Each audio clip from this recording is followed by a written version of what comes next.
The theater lights dimmed softly as the familiar America's Got Talent music faded into silence, and for a brief moment the room felt suspended in time. From backstage emerged a small figure who looked almost swallowed by the massive stage around him. He was just 9 years old, wearing a slightly oversized blazer, sneakers that still had playground dust on them, and a nervous smile that kept flickering on and off like a faulty bulb. In his hands was a simple deck of cards, the kind you could buy at any corner store, nothing flashy, nothing special. Or at least that's what everyone thought. Simon Cowell leaned back in his chair, arms crossed, eyes sharp but clearly skeptical. He had seen thousands of magicians over the years, from seasoned professionals to overconfident amateurs, and child magicians were often the hardest sell. They were cute, yes, but cute rarely meant memorable. Heidi Klum smiled encouragingly. Howie Mandel leaned forward with curiosity, and the audience let out a gentle wave of applause, the kind reserved for children who were about to try something brave. When asked his name, the boy spoke clearly but softly. His voice carried a slight tremble, not from fear, but from excitement barely contained. He said he was from a small town, that he loved school, and that magic was his favorite thing in the world. Simon asked the obvious question, the one he had asked countless times before. Why magic? The boy paused, looked down at the cards in his hands, and said magic made him feel like the world could still surprise people. That simple sentence landed harder than anyone expected. Simon raised an eyebrow, half amused, half unconvinced. He told the boy to go ahead. The lights shifted, focusing tightly on the child and the judge's table. The audience quieted, phones lifted, waiting. The boy began by handing the deck to Simon himself, asking him to check that the cards were normal. Simon flipped through them casually, confirming there were no tricks, no duplicates, nothing unusual. He nodded and handed them back with a look that said, "Impress me." The boy shuffled the deck in a clumsy but earnest way, the way a real child shuffles, cards slightly uneven, corners sticking out. It didn't look polished, and that was exactly why no one suspected what was coming.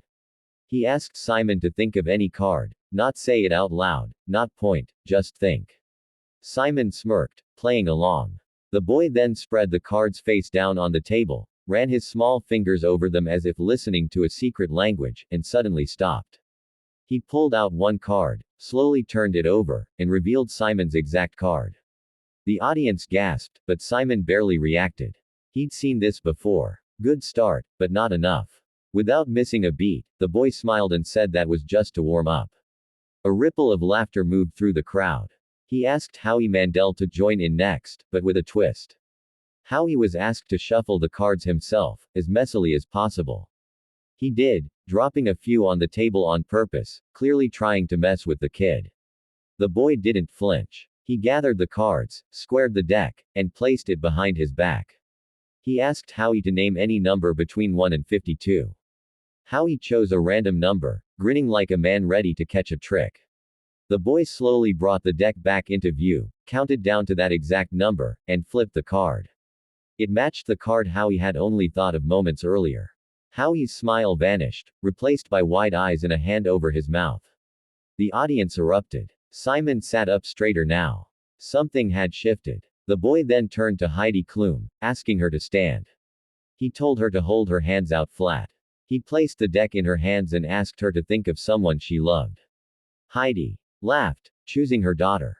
The boy asked her to imagine that love traveling from her heart to the cards. Then he told her to open the deck and look for one card that felt different. Heidi slowly pulled out a single card. The back of the card had her daughter's name written on it.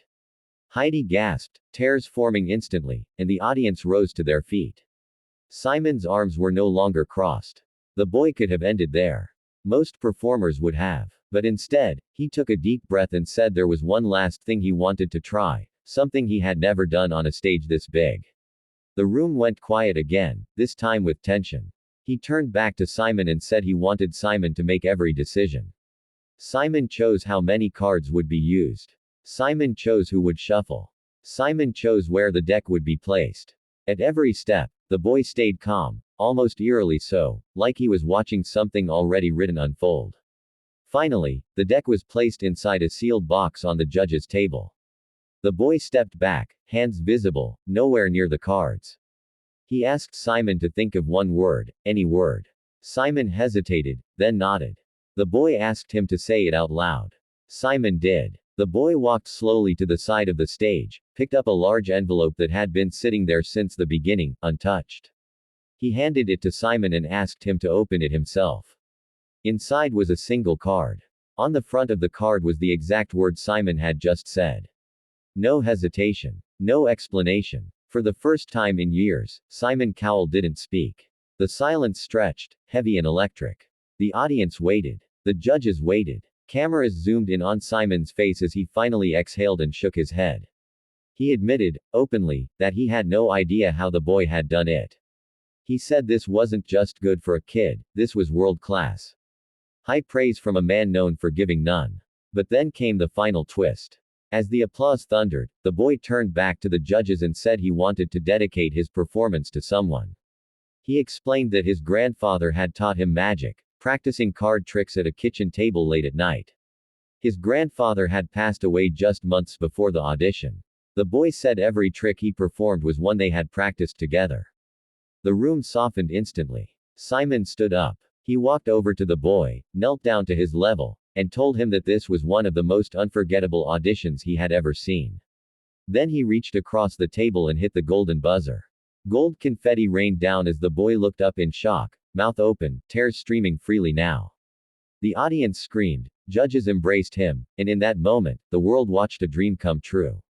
As the boy stood there, covered in gold, holding his cards close to his chest, it was clear this wasn't just about magic. It was about belief, about loss turned into wonder, about a child reminding millions of adults that impossible things can still happen.